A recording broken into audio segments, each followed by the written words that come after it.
After you stop screaming, you'll start talking about it. There's nothing like watching a good horror movie, especially in the theater. As the lights dim, the tension builds, much like the ascension of a roller coaster, and then the thrill ride begins. Jump scares, eerie whispers, disturbing images, suspenseful music. There's something about a crowd that amplifies the fun. The nervous laughs, the startled gasps, the occasional scream. It's a unique bonding experience. Horror movies push us to the edge of what we think we can handle, and then surprise us by making us crave more. That's why they're as popular as ever. In 2024, such franchises as Alien, The Omen, A Quiet Place, Smile, and Terrifier have collectively grossed over $500 million. Despite this passionate fan base and box office success, however, the horror genre still gets treated like an outcast by critics. Why is that? There are occasional outliers that break through to mainstream esteem. The Exorcist, Silence of the Lambs, Sixth Sense, and most recently Get Out were all critical darlings and even celebrated at the Academy Awards. But more often than not, horror remains the black sheep of cinema, the Rodney Dangerfield of movie categories. Or is it? Some would argue that's a false assessment. So for the fun of it, let's turn to one of the most famous and influential film critics of all time, Roger Ebert. He had a love-hate relationship with the horror genre. While he praised some scary movies as masterpieces, his disdain for others was, well, let's just say it, he didn't hold back. Some of his reviews may surprise you. Roger Ebert considered the original Psycho one of the greatest movies ever made. He praised director Alfred Hitchcock for his ability to connect directly with our fears.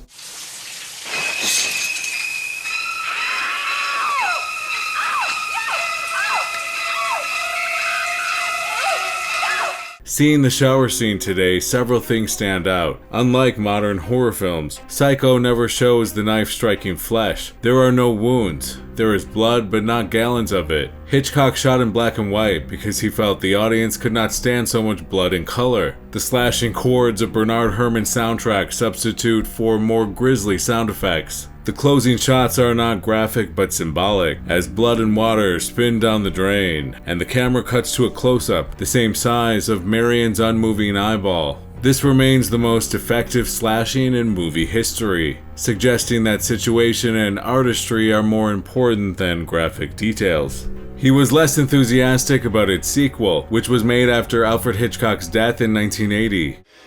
Norman? It's starting again.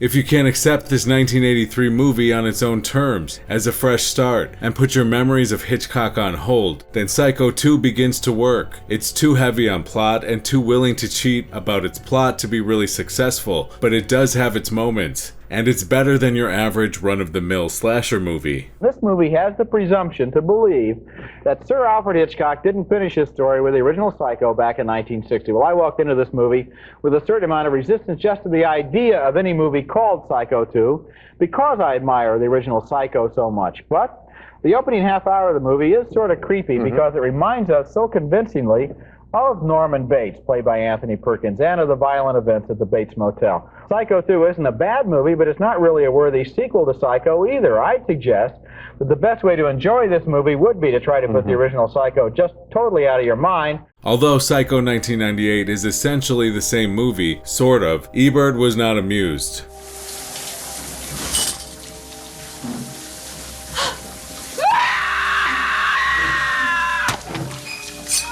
The movie is an invaluable experiment in the theory of cinema because it demonstrates that a shot-by-shot remake is pointless. Genius apparently resides between or beneath the shots, or in chemistry that cannot be timed or accounted. I know this movie will be studied for years to come by film students curious about the experiment. What would happen if another good director took somebody else's film and remade it with a different cast? But the fact is, the cast, it's just like the original Psycho is. It exists. It's a fact. It's a classic. There's nothing to be improved. There's nothing to be improved on. The Texas Chainsaw Massacre is the first time Ebert was clearly affected by a gruesome horror experience, but failed to see the larger picture, praising the direction of Tobe Hooper more than the movie itself. Hello?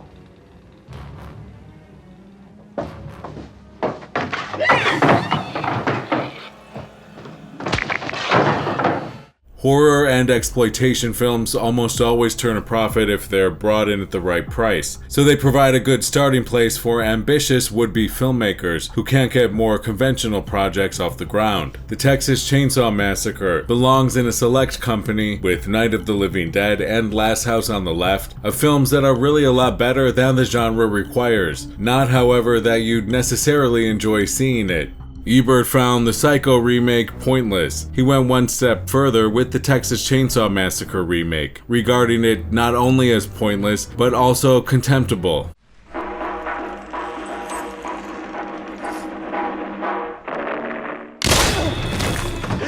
It's vile, ugly, and brutal. There is not a shred of a reason to see it. Those who defend it will have to dance through mental hoops of their own devising, defining its meanness and despair as style, or vision, or a commentary on our world. It is not a commentary on anything, except the marriage of slick technology with the materials of a geek show. Unlike Psycho and Texas Chainsaw, Jaws has never been remade. In the year 2000, Ebert added the original to his great movies list.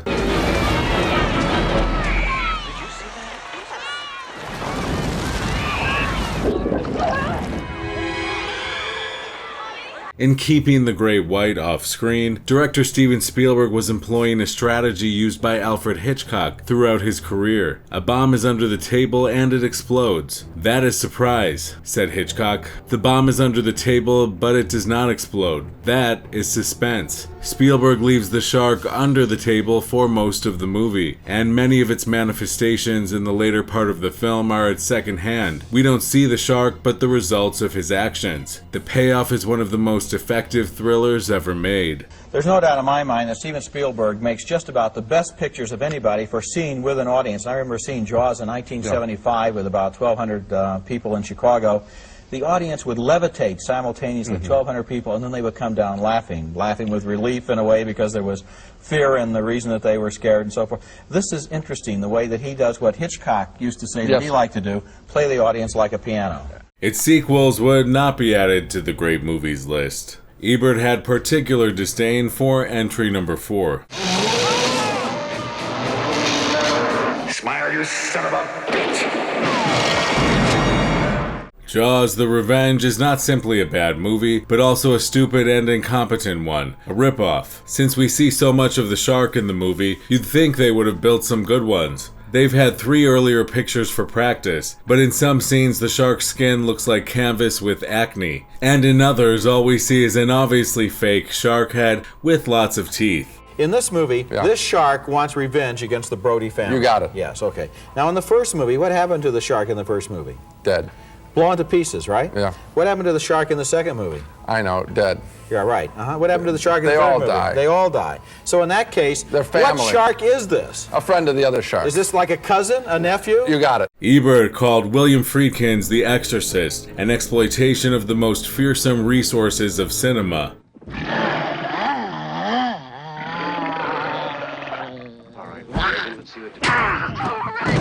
Keep away!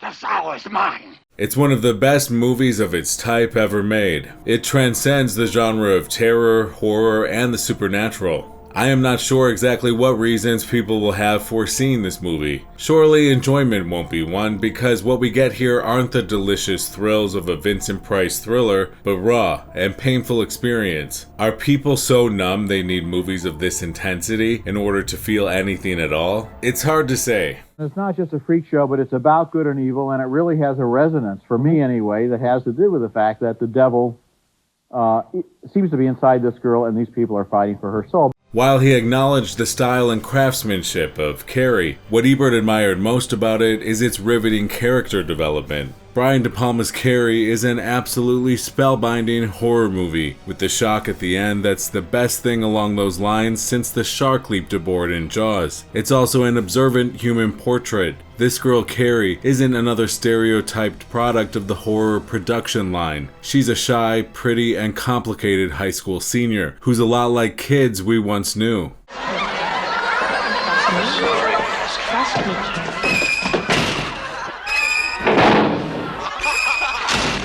The three classic horror movies that Ebert used as benchmarks were Psycho, Jaws, and Halloween, which we'll get to very soon. For him, Ridley Scott's Alien more than stood up to comparisons.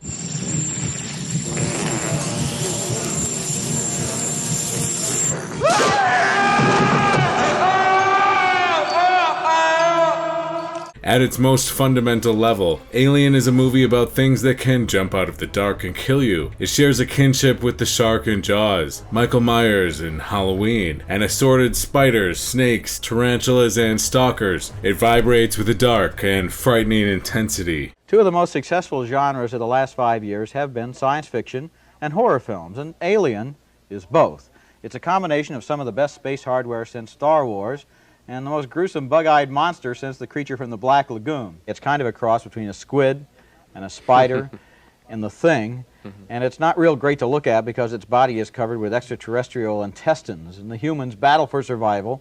The alien oozes around the ship like a mucous membrane from outer space, and the movie is one of the scariest old-fashioned space operas I can remember. Like Psycho and Jaws before it, Stanley Kubrick's The Shining is also one of Ebert's great movies. Released in 1980, it's actually the most recent horror title on the list, which I suppose tells you something. He described it perfectly as a cold and frightening masterpiece.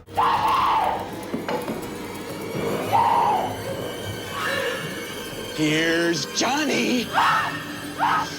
Those who have read Stephen King's original novel report that Kubrick dumped many plot elements and adapted the rest to his uses. Kubrick is telling a story with ghosts, but it isn't a ghost story. It's about madness and the energies it sets loose in an isolated situation, primed to magnify them. Speaking of evil spirits, Ebert had a great time watching Poltergeist. He marveled at the technical aspects of the movie, much in the same way he did for the Texas Chainsaw Massacre, also directed by Tobe Hooper.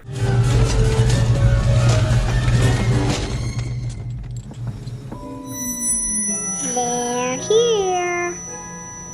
This is the movie the Amityville Horror dreamed of being. Poltergeist is an effective thriller, not so much because of the special effects, as because Hooper and producer Steven Spielberg have tried to see the movie's strange events through the eyes of the family members, instead of just standing back and letting the special effects overwhelm the cast along with the audience.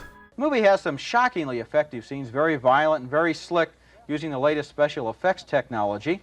But it works best, I think, when it only suggests the terrible things that exist just beyond the boundaries of everyday life. Poltergeist is a good summer thriller with good special effects. It's not a great movie. I give it kind of a moderate recommendation. As for the spirits in the Evil Dead series, Ebert possessed a great deal of appreciation for them.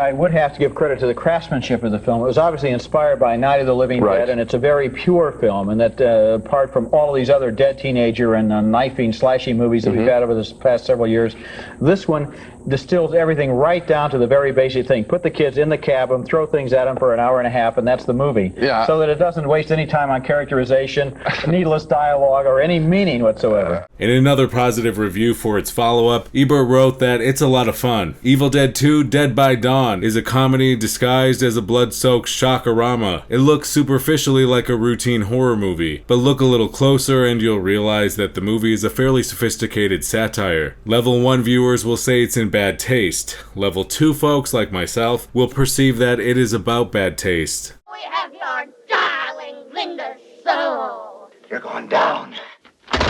Chainsaw.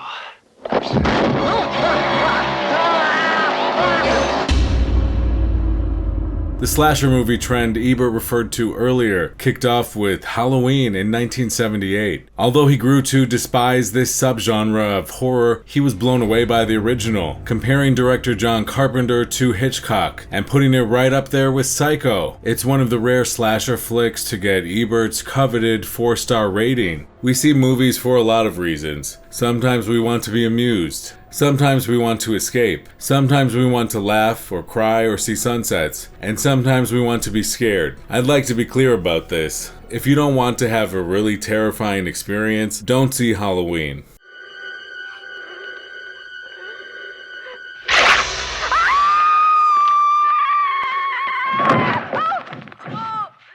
As you watch Halloween, your basic sympathies are always enlisted on the side of the woman, not with the killer. The movie develops its women characters as independent, intelligent, spunky, and interesting people. I'm sure it comes as no shock that Ebert felt Halloween 2 was a letdown. Wait, Laurie!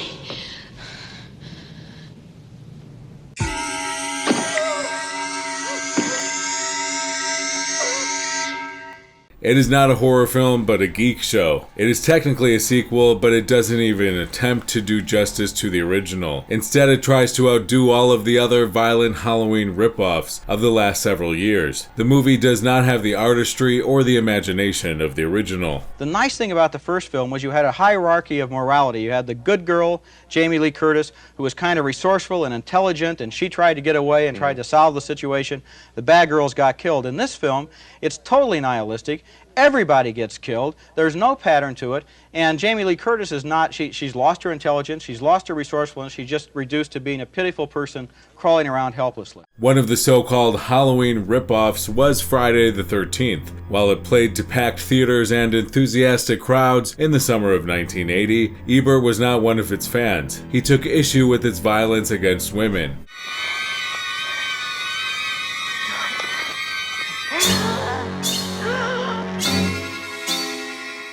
Now, in the traditional horror movie, we often saw things from the victim's point of view, but that's no longer.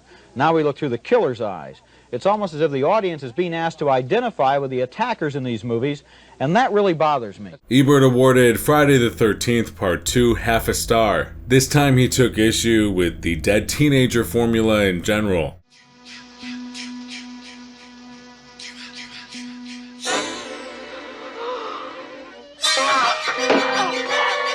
Sinking into my seat in this movie theater from my childhood, I remembered the movie fantasies when I was a kid. They involved teenagers who fell in love, made out with each other, customized their cars, listened to rock and roll, and were rebels without causes. Neither the kids in those movies, nor the kids watching them would have understood a worldview in which the primary function of teenagers is to be hacked to death. By Part 4, Ebert had it with the Friday the 13th series.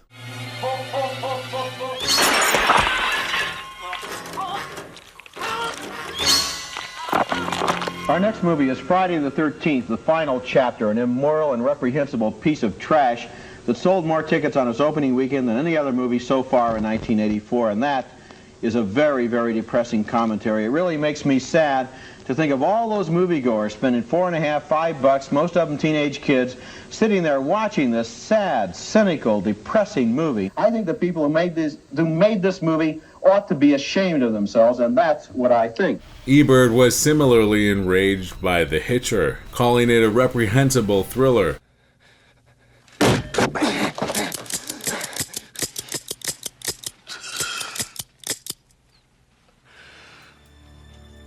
The Hitcher grants the Hauer character almost supernatural powers. Although that makes the movie impossible to accept on a realistic level, it didn't bother me. I could see that the film was meant as an allegory, not a documentary. But on its own terms, this movie is diseased and corrupt. What is this movie saying? That older man tortures that boy all through the movie.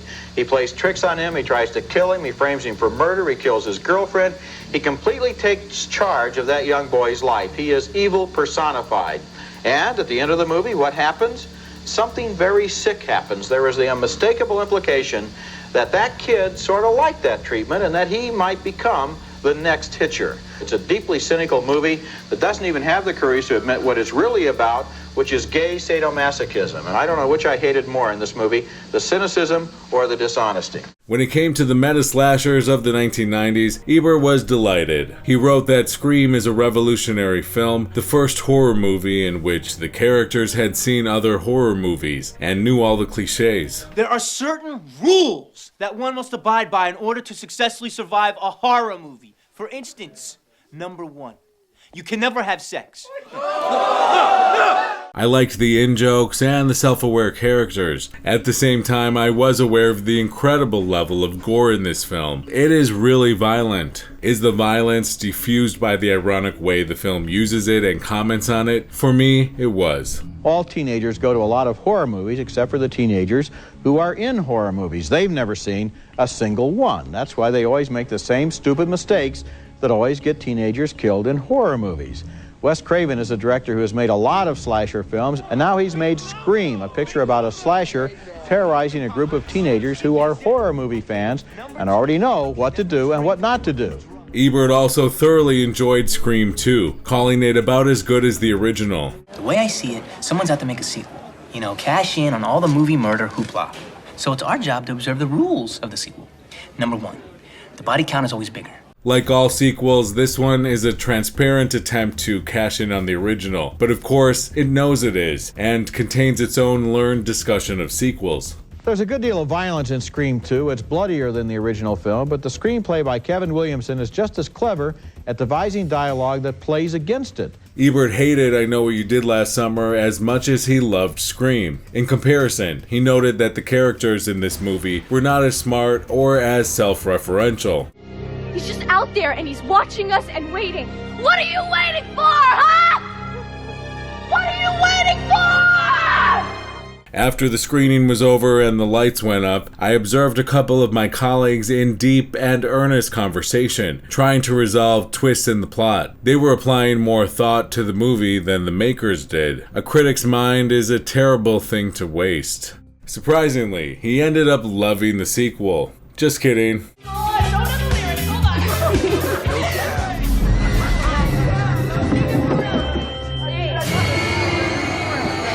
It's him.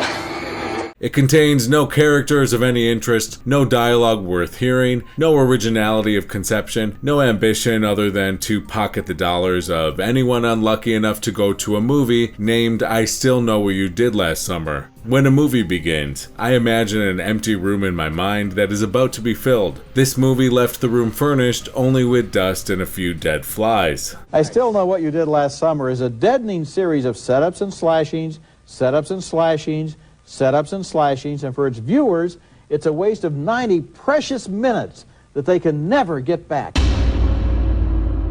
In 1999, the Blair Witch Project invented the found footage horror genre and innovated the use of viral marketing. Ebert was quick to see its importance. I'm scared to close my eyes. I'm scared to open them.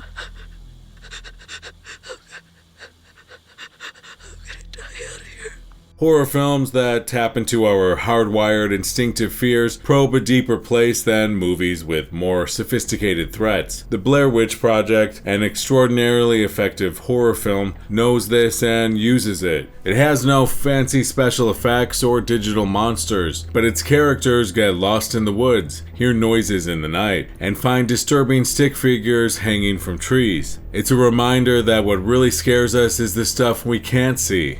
I've seen the Blair Witch Project twice now, the first time at the Sundance Festival where it generated a lot of buzz, and I'm impressed by the way the directors, Daniel Myrick and Eduardo Sanchez, used the discipline of just that handheld footage, which was actually shot by the actors themselves who were put out in the woods with the directors out of sight of them to recreate a creepy and convincing experience. No single clip, I think, really can suggest the effect of this film because it's the way the action accumulates that makes it scary. The Blair Witch Project is creative and inventive and original and surprisingly disturbing. The sequel was no Scream 2. Ebert wrote that it fails to capture the magic of the original. I wasn't able to see the movie when it first came out because I was in the hospital. But as soon as they let me out, I was at the movie theater 17 times in a row. The website really sold me. The website, you know, has all these police photos and official police things and all this information. You really sort of believe it. The Blair Witch Project was perhaps one of a kind. Its success made a sequel inevitable, but this is not a sequel I suspect anyone much wanted. Book of Shadows is not a very lucid piece of filmmaking. I suppose it seems clear enough to director Joe Berlinger, but one viewing is not enough to make the material clear, and the material is not intriguing enough, alas, to inspire a second viewing. A decade after Blair Witch, the found footage gimmick would be employed again to great effect in Paranormal Activity, and Ebert had a great time with it, calling it an ingenious little horror film.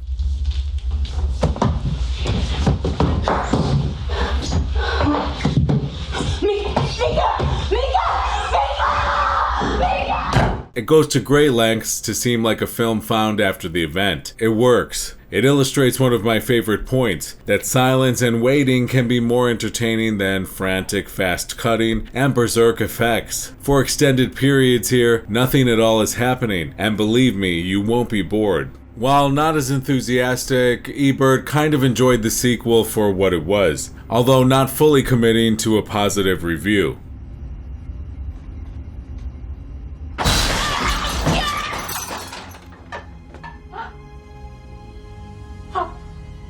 A gotcha moment is a moment when something is sudden, loud, and scary. This can be as basic as the old "it's only a cat" cliche, or as abrupt as a character being hit by a bus. Paranormal Activity 2 is an efficient delivery system for gotcha moments, of which it has about 19. Audiences who want to be gotcha'd will enjoy it. Not surprisingly, Ebert was not a fan of torture porn. With Saw, he felt the storyline was not worth all the violence.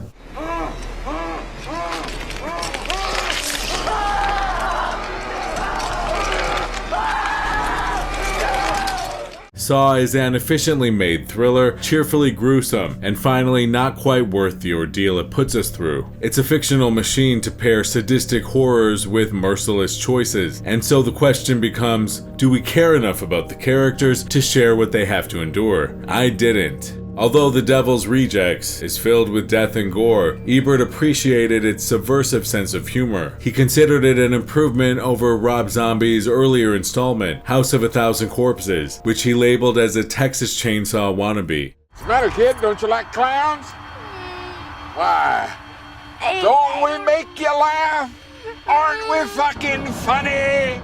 Here is a gaudy vomitorium of a movie, violent, nauseating, and really a pretty good example of its genre. If you are a hardened horror movie fan capable of appreciating skill and wit in the service of the deliberately disgusting, The Devil's Rejects may exercise a certain strange charm. Even though he didn't like the movie Saw, it didn't provoke outrage. Wolf Creek is a different story. Oh, that's what you are, eh? Head on a stick? I had a hard time watching Wolf Creek. It is a film with one clear purpose: to establish the commercial credentials of its director by showing his skill at depicting the brutal tracking, torture, and mutilation of screaming young women. I know my job as a critic is to praise the director for showing low-budget filmmaking skills and creating a tense atmosphere and evoking emptiness and menace in the outback. Blah blah. But in telling a story like this, the better he is, the worse the experience. People might ask, well, how come I could give a thumbs up to Devil's Rejects, not to this? Yeah. It's because I think any reasonable person looking at Devil's Rejects sees a film. Yeah. A film with a purpose, with performances, with a pattern behind it, with artistry in it. It's a horror film. Horror films are okay. Yeah. Yeah. Even violent horror films are okay. Wolf Creek is not in that category. You can tell. I mean, there's just kind of, I have a meter. Mm-hmm. And at one point during this movie, I just said, why am I here? We know what Ebert thinks of Michael Myers and Jason Voorhees, but what's his opinion of some of the other iconic boogeymen? I said talk to me, damn it, or else I'm gonna throw you in the fire! You stupid bitch, you filthy slut! Did you fuck with me? Child's Play is a cheerfully energetic horror film of the slam bang school, but slicker and more clever than most, about an evil doll named Chucky. It's well made, contains effective performances, and has succeeded in creating a truly malevolent doll. Chucky is one mean SOB. The movie is well made with convincing performances by Catherine Hicks and little Alex Vincent, and I guess I should also mention they did a good job on the doll. In the early scenes it looks so wholesome, you know it has something wrong with it, and in the later scenes it transforms itself into a truly frightening personality. Ebert was less favorable when it came to Pinhead. Frank, this isn't for your eyes. You set me up, bitch. Hellraiser is without wit, style, or reason, and the true horror is that actors were made to portray and technicians to realize its bankruptcy of imagination. This is one of those movies you sit through with mounting dread, as the fear grows inside of you that it will indeed turn out to be feature length. The problem here is that there is no discernible beginning, middle, or end to this nightmare, just a series of disconnected and gruesome scenes. It's the kind of film where the theater doesn't need to print the running times. They don't have to put that in the newspaper because you can walk in anywhere and have more or less the same experience. Ebert called Freddy Krueger the most durable of modern horror monsters, but wasn't a big fan of the Nightmare on Elm Street series. The first one he reviewed was Part 3, Dream Warriors. I think you should study, study, work. Can I ask you something? Certainly.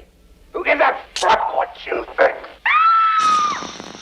The series has a reputation in the movie business as a sort of high-rent answer to the Friday the 13th saga. And this third episode lives up to the billing. It's slick, it has impressive production values, and the acting is appropriate to the material. So why did I find myself so indifferent to the movie? Maybe because it never generated any sympathy for its characters. This is filmmaking by the numbers, without soul. Interestingly, Ebert finally warmed up to the series with Wes Craven's New Nightmare, Wes Craven's first self-referential satire. He liked it even more than Scream. Let's say hello to Robert Englund. Love you, babe. We'll do lunch. It dances back and forth across the line separating fantasy from reality. This is the first horror movie that is actually about the question, don't you people ever think about the effect your movies have on the people who watch them? I found this movie strangely intriguing. On the one hand, it's in the Nightmare on Elm Street tradition with frightening dream sequences using scary special effects, and on the other hand, it's a look behind the scenes of Hollywood. It's smart, it's scary, and it's curiously thought-provoking. It feels fitting to end with a zombie apocalypse. Ebert called the first Night of the Living Dead movie truly frightening. They're coming to get you, Barbara. Stop it! You're ignorant. They're coming for you, Barbara. With grainy black and white photography, a handful of locations, and a cast of unknowns, George Romero created a horrifyingly original vision that has been ripped off ever since. Naturally, he hated the 1990 remake. They're coming to get you, Barbara. Barbara. For the love of God, Johnny. It's so close to the original that there is no reason to see both, unless you want to prove to yourself that black and white photography is indeed more effective than color for this material. Although he had great admiration for the original, Ebert considered its follow-up a masterpiece. When there's no more room in hell, the dead will walk the earth. Dawn of the Dead is one of the best horror films ever made, and as an inescapable result, one of the most horrifying. It is gruesome, sickening, disgusting, violent, brutal, and appalling. It is also, excuse me for a second while I find my other list, brilliantly crafted, funny, droll, and savagely merciless in its satiric view of the American consumer society. Nobody ever said art had to be in good taste. It's one of the most horrifying films I've ever seen, literally, because the dead begin to walk the earth again and they're after living flesh. 4 people survive, and they occupy a suburban shopping center, and the film makes satiric points out of the way the zombie lifestyle contrasts with the retail paradise. So I'm going to combine a recommendation with a warning. The recommendation is that Dawn of the Dead is one of the best and most original horror films I've ever seen. And the warning is, this is really extreme in its violence. It goes beyond what you may have seen before. It's for adults only. Proceed with caution. All in all, I would say that Roger Ebert was pretty fair when it came to reviewing scary movies. He admitted when they worked for him and also when he just wasn't the right audience for them. Although he clearly took a few of the slasher flicks a little too seriously. Sometimes audiences are just fine with a thrilling dessert made of empty calories. If Ebert were still around today, I can imagine his 1-star review for Terrifier 3 complaining of its excessive violence, and I'm sure the movie's producers would consider that a badge of honor. So what do you think? Are critics too scared to give horror movies good reviews, or is that a dead argument? Do you agree with Ebert's opinions, or did he lose the plot? If you enjoyed this video, please subscribe and give us a thumbs up, or even 2 thumbs up if you're feeling frisky. Thanks for watching. We'll see you on the next one.